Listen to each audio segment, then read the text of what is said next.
اعوذ باللہ من الشیطان الرجیم بسم اللہ الرحمن الرحیم یا ایتها النفس المطمئنہ ارجعی الی ربک راضیۃ مرضیہ وادخلی فی عبادی وادخلی جنتی صدق اللہ العظیم صلی اللہ علیہ وآلہ وسلم۔ تصوف قادری کے تمام ویورز کو میری طرف سے السلام علیکم ورحمۃ اللہ وبرکاتہ۔ سامعین محترم، آج کا ہمارا موضوع سخن محرم لفظ کے اندر کیا راز ہے؟ اسلام زندہ ہوتا ہے، ہر کربلا کے بعد کی حقیقت کیا ہے، اور کربلا کا مقصد و مفہوم اور کربلا کا پیغام کیا ہے؟ ٹاپک کی طرف بڑھنے سے پہلے آپ سب سے ہمیشہ کی طرح انتہائی ادب کے ساتھ گزارش کروں گا کہ اگر آپ اس چینل پر نئے ہیں تو اپنے اس چینل کو ضرور سبسکرائب کر لیں، بیل آئیکن پر کلک کر کے آل نوٹیفیکیشن پر کلک کرنا مت بھولیے گا۔ سامعین محترم، یا حسین ابن علی تیرا زمانہ یاد ہے، یا حسین ابن علی تیرا زمانہ یاد ہے، یا حسین ابن علی تیرا زمانہ یاد ہے، چھوڑ کر طیبہ تیرا کربل کو جانا یاد ہے،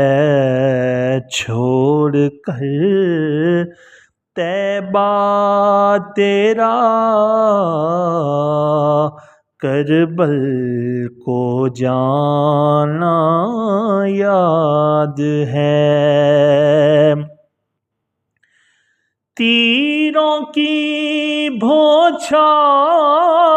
میں چھوڑی نہ سید نے نماز، تیروں کی بھوچھاڑ میں چھوڑی نہ سید نے نماز، زیر خنجر آپ کا پڑھنا دوگانا یاد ہے، زیر خنجر آپ کا پڑھنا دوگانا یاد ہے، یا حسین ابن علی تیرا زمانہ یاد ہے۔ سامعین محترم، یا ایتها النفس المطمئنہ ارجعی الی ربک راضیۃ مرضیہ فادخلی فی عبادی وادخلی جنتی، کہ اے انسان، اے نفس مطمئنہ، لوٹ جا اپنے رب کی طرف، یوں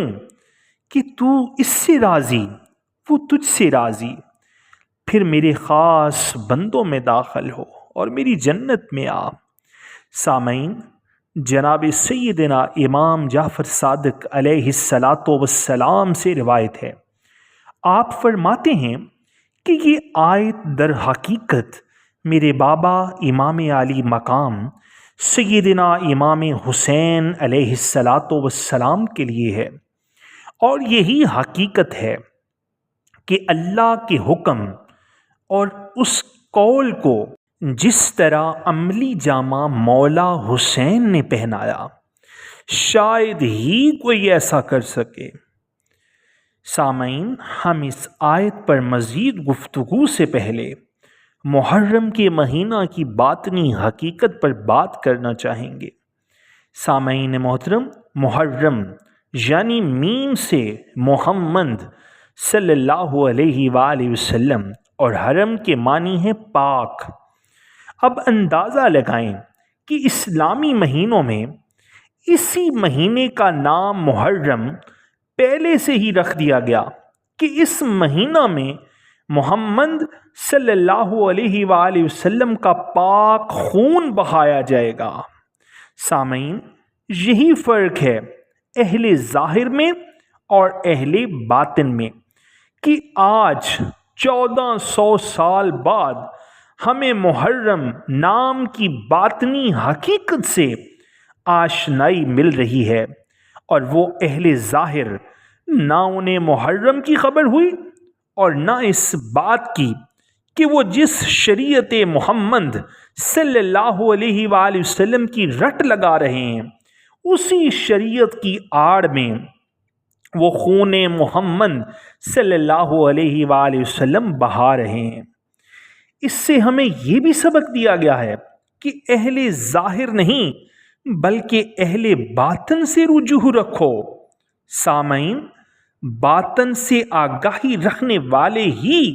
در حقیقت شریعت مطہرہ کے پیروکار ہیں۔ سامعین محترم، 4 محرم الحرام کو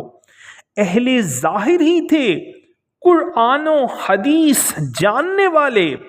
جنہوں نے دنیا کے عوض مولا حسین پر فتوے دیے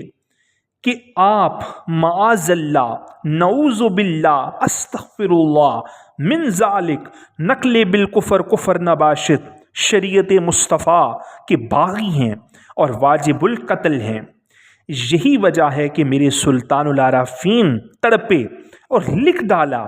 کہ جے کر دین علم وچ ہوندا تے سر نیزے کیوں چڑھ دے ہو، 18,000 جو عالم آہا تے اگے حسین دے مردے ہو، جے کر من دے بیت رسولی تا پانی کیوں بند کر دے ہو، جے کر ملاحظہ سرور کونین دا کر دے تے تمبو خیمے کیوں سڑ دے ہو، صادق دین تنہاں دے یا حضرت باہو، جڑے سر قربانی کر دے ہو۔ یہی بات سامعین، یہی بات قلندر لاہوری نے کی اور خوب تڑپ کے کی کہ عجب مذاق ہے اسلام کی تقدیر کے ساتھ، کاٹا گیا حسین کا سر نعرہ تکبیر کے ساتھ۔ سامعین، اب آتے ہیں اقبال رحمت اللہ تعالی علیہ کے شعر اسلام زندہ ہوتا ہے ہر کربلا کے بعد کی باطنی حقیقت کی طرف۔ تو یہ بات واضح ہے کہ یہ قرآن اور یہ آیت مطمئنہ قیامت تک کے ہر انسان کے لیے ہدایت کا ذریعہ ہے۔ جب کربلا ایک ہے تو پھر ہر کربلا سے مراد یہ ہے کہ جب تک انسان اسی آیت پر عمل کرتے ہوئے اپنے نفس کی قربانی دیتے ہوئے اس نفس کے ساتھ جہاد نہیں کرتا، تب تک وہ مسلمان ہی کیوں نہ ہو، اس نے اپنے ضمیر کے اسلام کو تو زندہ ہی نہیں کیا، صرف رسمی باتیں کر رہا ہے اور سن رہا ہے۔ اور جب آقا و مولا حسین علیہ الصلاۃ والسلام کے نقش قدم پر چلتے ہوئے اپنے نفس کے خلاف تلوار اٹھا لے اور اس ظالم نفس کو مار ڈالے، تو پھر صحیح معنوں میں اس نے اسلام کو زندہ کیا، کیونکہ ایک انسان کے اندر ہی تو پوری انسانیت ہے، تو وہ ایک انسان آپ خود کو ہی کیوں نہیں سمجھتے؟ سامعین محترم، یاد رہے میرے مولا حسین کی تکفیر بھی نفس لعین کی تھی، جو یزید اور اس کے حواریوں کے پردے میں ظاہر تھا، چونکہ آپ کا اپنا نفس تو پاکیزہ نفوس میں ہے۔ قرآن کی آیت تطہیر اس بات کی گواہ ہے، اور آپ اپنے ہی ناپاک نفس، یعنی آپ کی بات کر رہا ہوں، عام عوام الناس کی بات کر رہا ہوں، کہ آپ لوگ اپنے ہی ناپاک نفس جو فرعون، قارون اور یزید سے بھی بدتر ہے، اس کو زیر کیے بنا اگر یزیدیت مردہ آباد کے نعرے لگائیں تو ہم سے بڑا منافق کوئی نہیں ہے۔ سامعین محترم، اب آتے ہیں آیت مطمئنہ کی باطنی حقیقت کی جانب کہ مطمئنہ نفس کون سے ہیں۔ سامعین، وہ نفس جن کی زندگی اللہ تعالیٰ پر سچے ایمان اور اطاعت میں گزری، یاد الہی جن کے دلوں کا قرار بن جائے اور ذکر خدا سے جن کے دلوں کو سکون ملتا ہے، جو ایمان اور یقین پر ثابت قدم رہے اور اللہ تعالیٰ کے حکم کے سامنے سر تسلیم و اطاعت خم کرتے رہے، جو مولا حسین علیہ السلام کے نقش پا پر چلتے ہوئے کامل مرشد کی رہنمائی سے یہ سب خوبیاں پا گئے، انہیں اگلا سٹیپ سمجھایا گیا ہے کہ اب تو ہر حال میں اللہ پہ راضی ہو جا، جیسے مولا حسین علیہ السلام ہوئے کہ نہ جوان علی اکبر کو اس کی راہ میں قربان کرنے سے گھبرائے، اور نہ ہی معصوم علی اصغر کو، نہ ہی اپنے بھائی کے لاڈلے حضرت قاسم کو اس کی راہ میں قربان کرنے سے گھبرائے، اور نہ ہی سیدہ زینب سلام اللہ علیہا کی شہزادوں اون و محمد کو،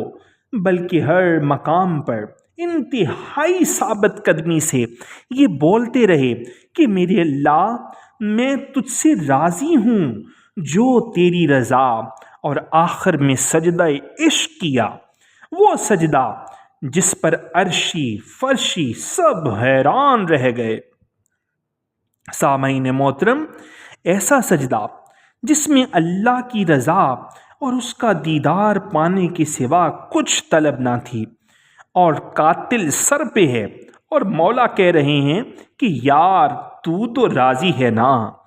اور سامعین، یہی حکم قرآن بھی ہے کہ اپنے رب کی طرف اس حال میں واپس آ کہ تو اس سے راضی ہو اور وہ تجھ سے راضی۔ سامعین محترم، اب اگلا مرحلہ کہ پھر میرے خاص بندوں میں داخل ہو جا۔ سامعین، انسان ان سب مراحل سے گزر کر ہی اس کے حقیقی بندوں میں شمار ہوتا ہے، وگرنہ اس سے پہلے تو نفس جاہل بدکار جانور کی مانند ہے، جسے نہ اپنی خبر نہ اللہ کی۔ اور یاد رہے کہ یہ جو حکم ہے اپنے رب کی طرف لوٹ آ، یعنی موت سے پہلے ہی لوٹ آ رب کی طرف، لوٹنے سے مراد اپنے رب کی طرف لوٹنے سے مراد اس کی رحمت، قرب اور حضوری میں حاضر ہونا ہے، جو مرشد کامل کے بنا ممکن ہی نہیں۔ سامعین محترم، یاد رہے کہ کربلا کا ایک ہی پیغام ہے، فرق صرف یہ ہے کہ قرآن میں لکھا ہوا ملا اور مولا حسین نے عملی کر کے دکھایا۔ وہاں ظاہری عمل بھی در حقیقت ناپاک نفوس کے ساتھ ہی تکرار تھا، اور ہمیں سب سے پہلے اپنے نفس کے ساتھ وہی تکرار کرنا ہوگا۔ یاد رہے کہ نفس انسانی کے 3 درجے ہیں۔ نفس امارہ، سامعین محترم، جو انسان کو برائی کی رغبت دیتا ہے، نفس لوامہ، جو گناہ گار کو گناہ کے بعد ملامت کر کے توبہ کی طرف رغبت دیتا ہے، اور نفس مطمئنہ، جو بندگان خدا کو ذکر خدا سے سکون پہنچاتا ہے، چونکہ یہ لوگ دنیا میں اللہ تعالیٰ کی بھیجی ہوئی مصیبتوں پر صابر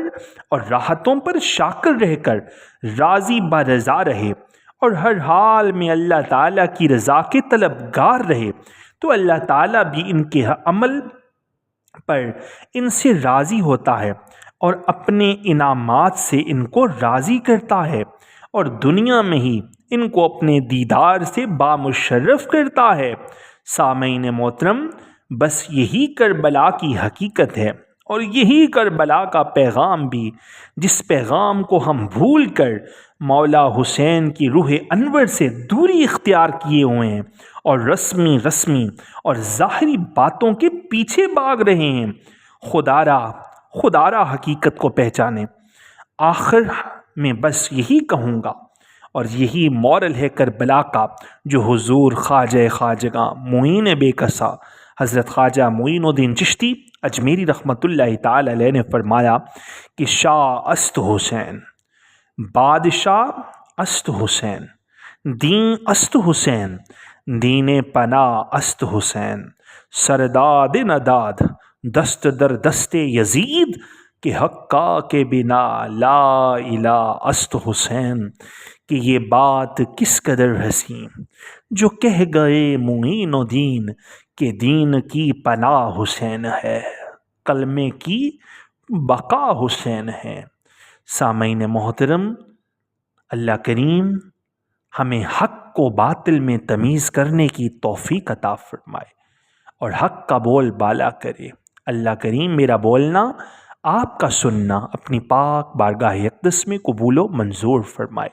حق کی آواز بنے اور اس پیغام حق کو جتنا ہو سکے شیئر کریں۔ اگلی آنے والی ویڈیو تک کے لیے اپنے اس خادم کو، اپنے اس نوکر کو اجازت دیجیے۔ اللہ نگہبان، فی امان اللہ، وصلی اللہ تعالی علی حبیبہ خیر خلقہ نور عرشہ وزینت فرشہ سیدنا محمد وعلی آلہ واصحابہ واولیاء امتہ اجمعین الی یوم الدین۔